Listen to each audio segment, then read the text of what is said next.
Hello, ladies and gentlemen, it's Mike here at Gamefromscratch, and today we are talking about GIMP and Photoshop and making GIMP more like Photoshop. See what you see in front of you? This is GIMP 3.0.6. Version really doesn't matter other than the fact that it's 3 or higher. Now, one of those things about GIMP is long been touted as an open source alternative to Photoshop, and also it has a user interface.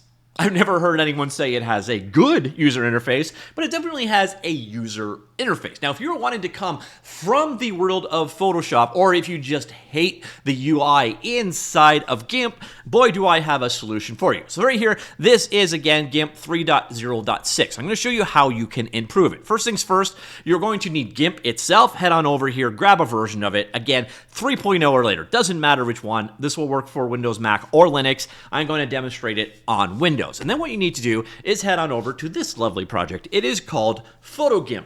And this is a patch for GIMP 3 or higher for Photoshop users. So if you want to have more of a Photoshop-esque user experience, that is exactly what this provides. So what does it do? Well, it organizes the tools to mimic the positions of Photoshop. It adds a new splash screen, a new default setting to maximize the space on the canvas, and shortcuts that are similar to Photoshop for Windows, following Adobe's documentation. So again, you have the reliable shortcuts that you knew and loved from before. It also changes the icon and the name of the file. So this is available as a package. Basically, just come on down here and grab it for your platform of choice. So here is the Linux version. Here is the Windows version. I don't know what Mac people do, but we're not covering that detail today. And then what you'll notice here is you've got it, comes down as a zip file. Open up that zip file and grab the 3.0 folder. Then what you want to do, on Windows at least, is go to App Data, like so, GIMP. So this will bring you to the GIMP app data folder, and then what you're going to notice inside here is this 3.0. By the way, if you do not want to bring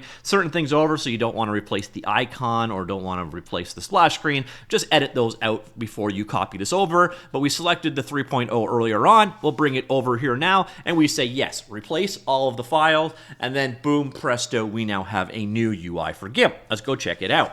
So this is PhotoGIMP. Again, you got this new splash screen there. Again, if you don't want the splash screen, don't bring it over.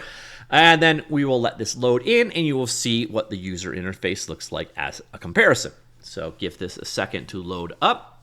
All right, here we go. So it's still ultimately GIMP. This is basically, I'm not going to say lipstick on a pig, but it has reworked it. So again, a much more Photoshop-esque look. So let's go ahead. We'll have the same image loaded up here.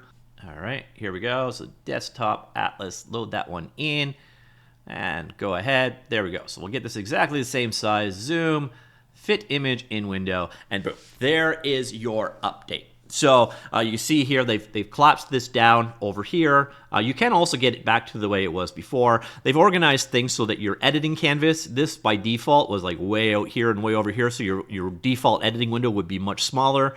Like so.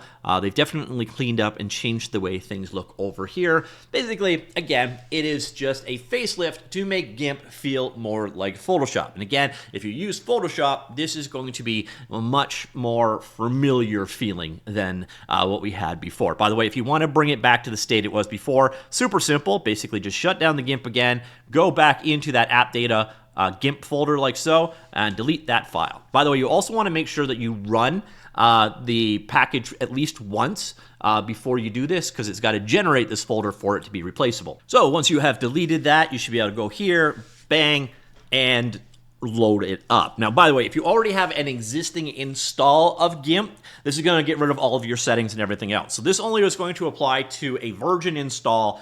So if you want to install this one, again, just load it up.